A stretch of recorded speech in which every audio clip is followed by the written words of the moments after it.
heard low-key there was an Indian developer that went belly up today from Texas.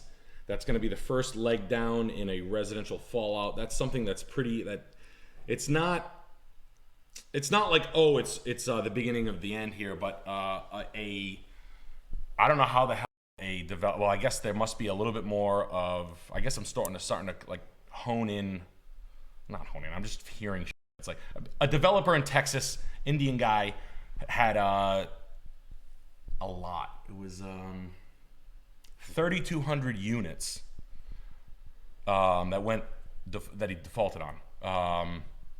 So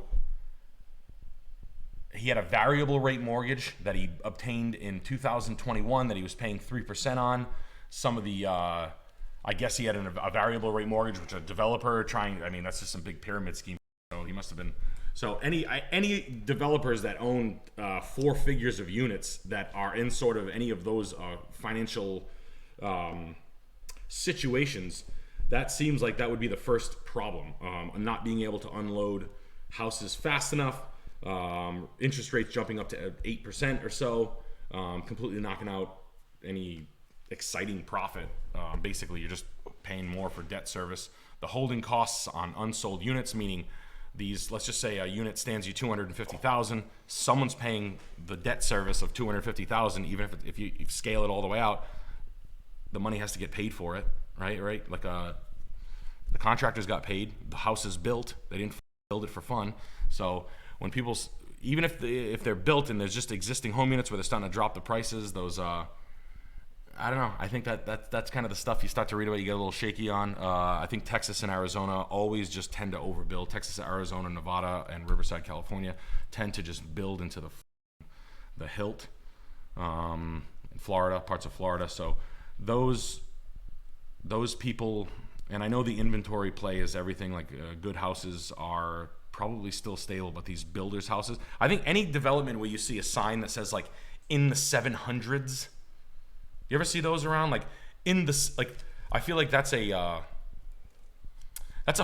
smarmy marketing tactic. I don't like that. What? Like you ever see in Cranston, you'll be like, this new development, Blueberry Lane Estates, in the 800s.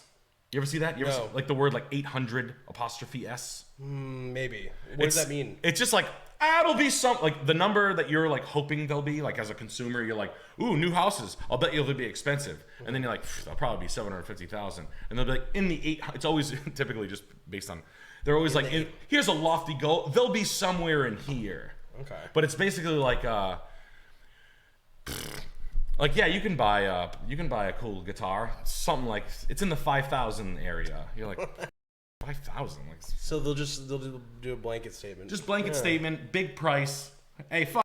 But no, just it's gonna be up there. That's what it's kind of like a very sloppy, cocky. Yeah. Like here's what's come to expect. It's a lot. Someone's gonna buy it. Anybody who says it ever should get wind knocked out of them by like Mike Tyson, a coked out Mike Tyson in his prime.